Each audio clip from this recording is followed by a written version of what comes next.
What's up, you team of bad savages? Discover America's most unique towns. This is the name of the video I'm gonna react to today.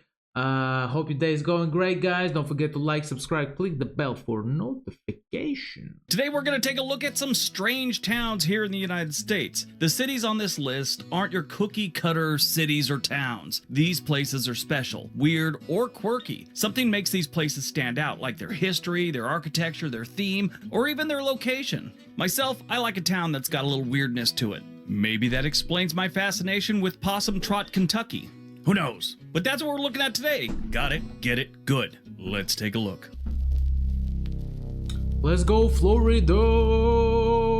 Number 10, Seaside, Florida. Seaside, Florida is kind of special. Not the name. Every state that touches saltwater has a town called Seaside. I know California has one, Oregon has one, but this one's special. Pristine white buildings all lined up like they're in some sort of architectural military camp. Visitors are pedaling around in pastel-colored bikes like some sort of weird Gap commercial from the 1990s. And cute little beachside boutiques. This whole town looks like the set of The Truman Show. Remember the Jim Carrey movie? I'm not even kidding. Looks just like it. And surprise, surprise, this was the filming location of the movie, The Truman Show. When you go to this town, you kind of go, this is what America should look like if all of America had beachfront property. It is literally the American dream, or at least looks like it. If you're there, don't miss out on the all-white chapel church. Yeah, it looks like the top of a wedding cake. Not even kidding. They have a cool... Looks so beautiful. I want to go to Florida. Oh my god, I want to go to Florida. In Florida, I know there's a lot of Spanish people, by the way. Sending regards to my friend, not my friend, but like a follower from Florida. He leaves always comments below the video. So maybe one day we're gonna meet my friend. So yeah. Post office and rows upon rows of pastel-colored beach houses that look like they've been plucked straight out of a candy shop. This is in the panhandle of Florida, and if you've ever seen, I should say most of their beaches there, it is white sand beaches, and it's usually pretty pleasant. If you're looking for it on a map, it is between Destin and Panama City. It's so cute, it's ridiculous, honestly. For the most part, it still looks like The Truman Show. They don't have any homeless people. They hardly have any measurable crime. This is the type of place where white slacks after November 1st might be the biggest crime you've seen all year. If you want to live here, the average home value is $986,000. Oh, almost $1 million, not so bad. and I think it'd be worth every penny. I mean, that's not so bad if you compare it to California. If you compare it to Latvia, that's a lot. Average home here costs like 40,000-50,000, probably like that. I mean, not home, but like a flat or something like that. Home, to build a new home, it costs around 200,000, 300,000 euros. Number 9, Jerome, Arizona. Jerome holds a special place in my heart because a lady one time corrected me when I called it Jerome, Arizona. We were talking about how it is considered the most vertical town in the United States, which it is. She told me it's actually called Geronimo, Arizona. I said, no, I think it's Jerome. And she looks at her husband and goes, we were just there. It's called Geronimo. He leans over and goes, it's Jerome. That woman turned 9 shades red in about 10 seconds. If you're planning a trip to Jerome, don't forget to wear comfortable shoes because this place is called the most vertical town in the United States for a reason. It is. How vertical is it? Let's just say it was built on the side of a cliff, and their sidewalks aren't as much sidewalks as they are stairs. Back in the day, this was an old copper mining town, and it was dubbed the wickedest town in the West. Nowadays, Jerome's just a tourist hotspot with a quirky twist. Have you ever wanted to eat a hamburger and an old bordello? You could do that here. Want to go visit a haunted hotel? You can. The Connor Hotel. Jerome is a goldmine of vintage shops, wine, and beer tasting rooms. If you want to get out of town and go do something exciting, feel a little adventurous, head over to Jerome State Historic Park. There you could tour the Douglas Mansion, which is a massive adobe house built in 1916 by a giant businessman that was in the copper game. If you want to buy a home in Jerome, it's hot, so I mean very hot. Keep that in mind. But the average home value here is $509,000.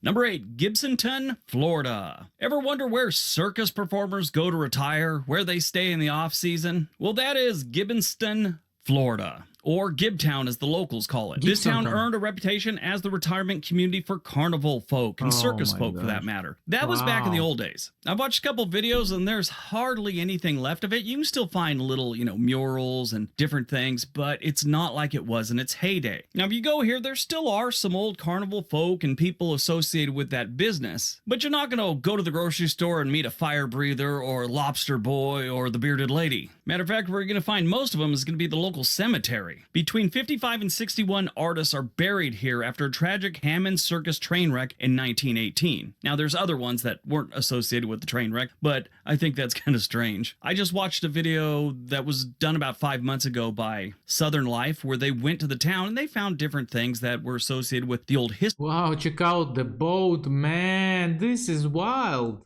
Of the town, but it really wasn't what they were expecting. The circus has left town pretty much. Apparently all the circus folks now live in Sarasota. The good news is this is a town that's coming back up. I mean, it's mostly trailer parks where all the circus and carnival folk used to live. I mean, they've been living in trailers their whole life. Why stop in retirement, right? But they're building new homes, and if you want to buy a home here, the average home value is $350,000. Ooh, if you compare it to the first one, it's like 66% off. Number 7, Beaufort, North Carolina. All right, folks, let's talk about Beaufort. And it is Beaufort, not Beaufort. This coastal gem has more charm and personality than a sailor's first tattoo. Picture this, you've got comfortable little shops overflowing with fancy treasures, restaurants that take the dock to dish seriously by serving the freshest local seafood, and historic homes that are as gorgeous as the sun sets over the water. You stroll along the docks and find a bunch of yachts parked there like they're in some kind of showroom. Live music always seems to be playing. Man, take a look at this house over here, man. This house is probably from American Revolution or something like that, because like as far as I'm concerned, correct me if I'm wrong, Carolina is a very old state, right? And these homes look old school also, so man, but I love the view. I love the atmosphere over there. Feels like home. I don't know why. And of course, like any seaside town, Main Street is a treasure trove of quirky t-shirt shops and ice cream parlors that make their own waffle cones, that type of thing. But that's not the cool part, and that's not what makes Beaufort weird. There's more to Beaufort than meets the eye. Beneath its picture-perfect surface lies a swashbuckling history that's over 300 years old. Yep, Blackbeard himself, the legendary pirate, left his mark here when his ship, the Queen Anne's Revenge, took an unplanned pit stop at the bottom of the sea just off coast. And guess what? The place is crawling with diveable shipwrecks, earning it the nickname a wreck diver's dream. Yeah, this whole area was pretty big with the pirates back about 300 years ago. Blackbeard obviously being the most famous. They have pirate boat tours. There's rumors Blackbeard buried a bunch of gold here. 300 years later and sound-penetrating radar, nobody's been able to find it, but they're still looking. If you're looking for a house here, it's not that expensive, and this is a nice little town. The average home in Beaufort goes for about $402,000. Not bad. Yeah, I mean, not bad if you're a middle-class worker, then yes, but if you're like just a working-class guy, then you're pretty much done, bro, because you have to rent, and then to get like a mortgage or how it's called, you have to like have like pretty decent amount of money, in my opinion, at least in Latvia. I don't know how it's in America, right? If you're, let's say, a working guy, and if you wanna buy a house, and pay it off like in 20-30 years, what are the like how much you need to pay up front, and etc. If you know, guys, just leave it in comment sections. We'd love to read it.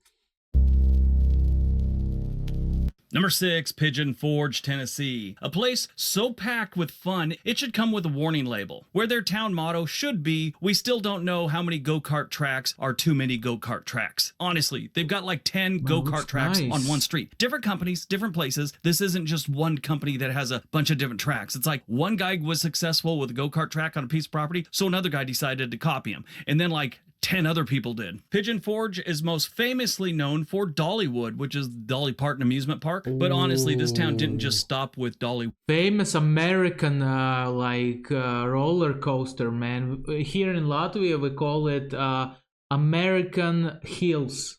This is how we call it.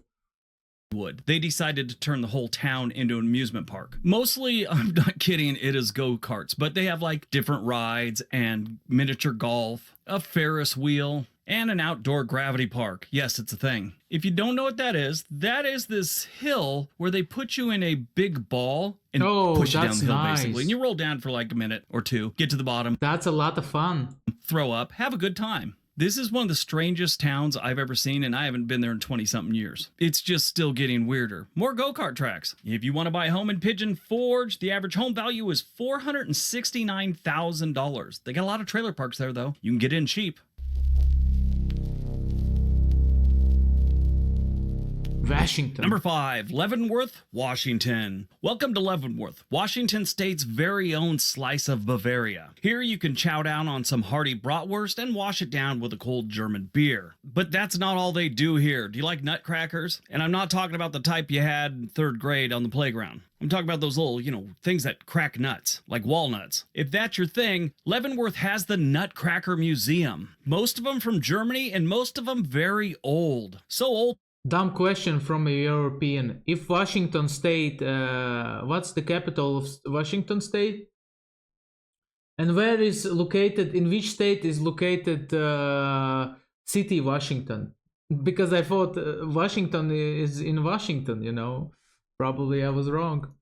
They probably saw the invention of the pretzel or maybe mustard gas. I mean, they're from Germany, so it could be either. Leavenworth is a really cool town. Been there a few times. They have a great Oktoberfest. As you can imagine, it's a Bavarian-style town. All the buildings, it looks like you're in part of Germany or maybe Austria. It's just a really cool little town. But their Oktoberfest is pretty good. A lot of people go to it from the Pacific Northwest. A few years ago, during the pandemic, they'd shut it down for the pandemic, and then some of the locals didn't want it to come back. So it's like you got this whole town based around the whole German Bavarian theme, and you're going to shut down the most German Bavarian thing that they do. Oktoberfest. Who shuts that down? So they tried to get rid of it, but I think they almost had a frickin' rebellion. All those hotels, all those businesses that count on all those visitors. Now, what makes this one weird is it's in the Pacific Northwest of the United States, and it looks like a German town. There's a few of these around the country. I just picked this one. I've always thought it was strange. I've been there a few times. But Leavenworth is a beautiful town. It's nice. It's small. It's up there in the mountains. They have a nice little Christmas setup, during the holidays. It's really, really a neat place to be. It's just kind of weird. If you want to move here, the average home value is about $685,000.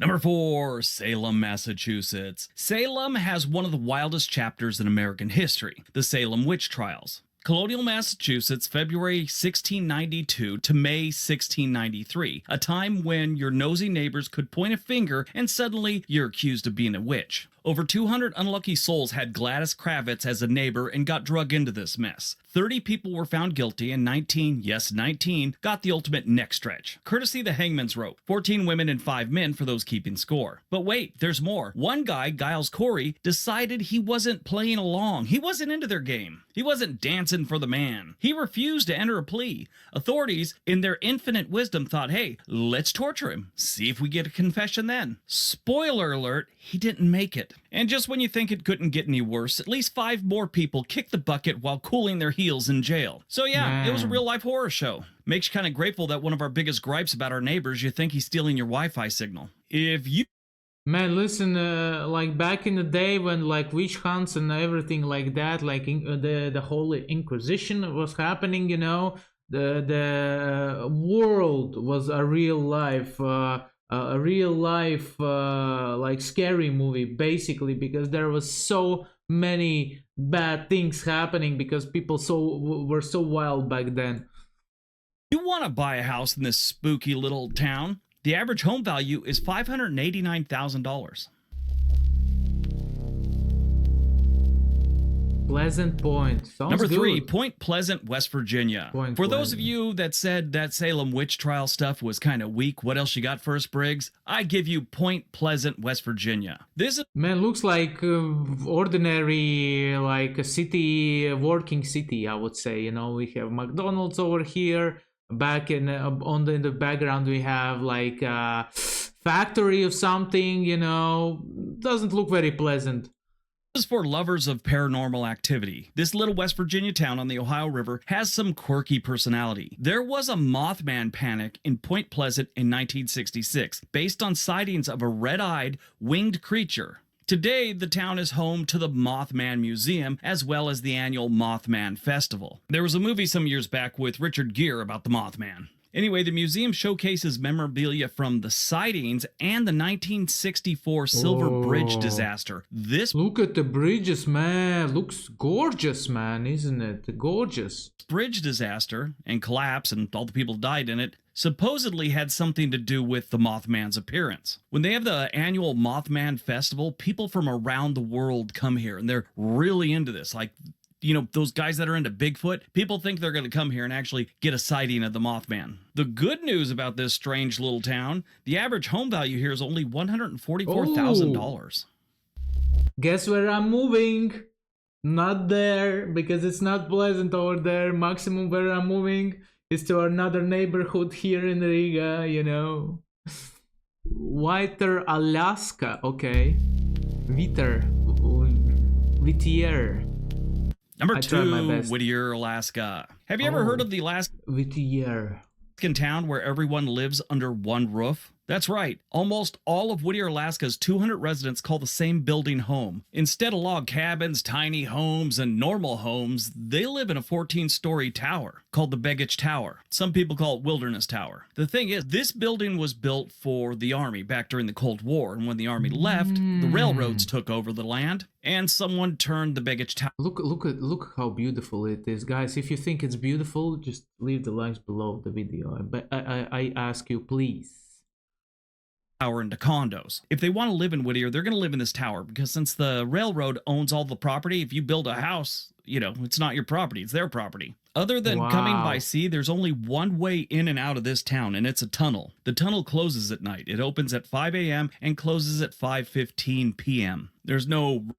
Man, and it looks like everybody in the city like have a boat, you know. And another thing is probably so boring to live, you know, like with the same 200 people, you know each other. Like, there's no fun over there, man. There's probably hard-working people over there. Road through the mountains, there's no road around the mountains. You either come by sea or you go through the tunnel. Everything is in this tower: the school, the church, the post office, the cozy corner grocery store, even a notary. Everything is just get in the elevator, go up or down, you're going to find what you need. It was voted a few years ago as the strangest town in Alaska. It's strange. If you want to live here, you strange. can. They've actually got 2 condos for sale right now. A 2-bedroom goes for $205,000, and a 1-bedroom goes for $175,000. Now, are you kidding me, man? Are you kidding me, man? For this money? No, thank you. No, thank you. That's what's for sale right now. They have some bigger condos that go for more. And they say that the average home value here is $319,000. So that tells me they probably have some that come up for sale occasionally that are in the 350 range. All right, before we get to number 1, if you're thinking about moving to any one of these towns or anywhere else in the United States, we have a link for a website called Home and Money in the description area below. They can get you in touch with a real estate agent anywhere you need. All right, on to number 1. Tangier Island, very, very familiar. And number 1, Tangier Island, Virginia. Tangier Island, a place so low and flat, you might miss it if you blink your eyes while cruising the Chesapeake Bay. Yes, Tangier is in the middle of the Chesapeake Bay. This tiny speck of land is home to a bunch of hardy watermen and women whose ancestors have been hanging out here since the colonial times. A lot of them are direct descendants from people that lived there before the American Revolution. The cool thing is, this island is packed with jaw-dropping tales. We're talking about Native Americans popping by to hunt and fish, and even some enslaved African Americans making a daring escape to find freedom on this very island. Tangier's got stories that will blow your mind. Right now, it's sinking. A lot of it has to do with erosion. It's basically a sand island. Man, I want to go to Tangier, man. I love history, and I love to hear the spirit of you know, American revolution and American fight for freedom, American like Civil War, everything, every story possible. I love to hear it. Time is catching up with it. At certain parts of the day, when the tide comes in, main street is about 3 inches deep in water. Most of the houses are now up on stilts. And if you moved there and wanted to purchase a home, maybe pass it on down to your kids or your grandkids, I don't think your grandkids are going to see it. This island is on borrowed time. They say they could build a seawall and save the island, but there's really only 500 people living on it. Last estimate was a seawall would cost right around $30 million. But it is a very interesting town and island. If you wanted to live here, the average home value is about $220,000.